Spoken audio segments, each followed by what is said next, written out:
fa male, la desertificazione uccide le aree centrali soprattutto, ma tutta una Saracinesca chiusa è una disperazione, fa capire che è cambiata la vita. Invece, chi chiude non ha capito e non è stato aiutato a capire come approcciare il mercato moderno. Tutto qua. Lottare contro le serrande chiuse, fare rete e farsi conoscere in un contesto meraviglioso, paradisiaco come quello del Friuli orientale. Questo è l'obiettivo del distretto che per riuscire nell'intento ha creato un fitto calendario di programmi ed eventi per il 2026, oltre che strumenti digitali volti a stringere la sinergia tra consumatori, agricoltori e commercianti.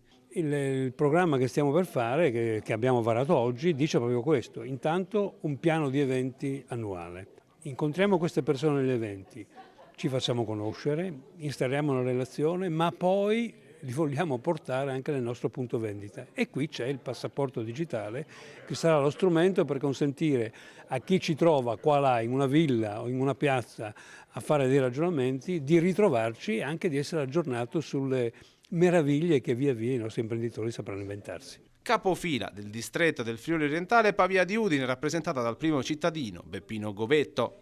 L'intenzione è quella di spingere in particolare sulla nostra gente, sui potenziali fruitori, no, delle nostre attività commerciali, di spingere a frequentare di più il nostro territorio e ad avvicinarsi ai negozi di prossimità, avvicinarsi e entrare nei negozi di prossimità per accorgersi delle ricchezze che offre il nostro territorio. Per la Camera di Commercio, Pordenone e Udine, questo è un altro momento importante di crescita.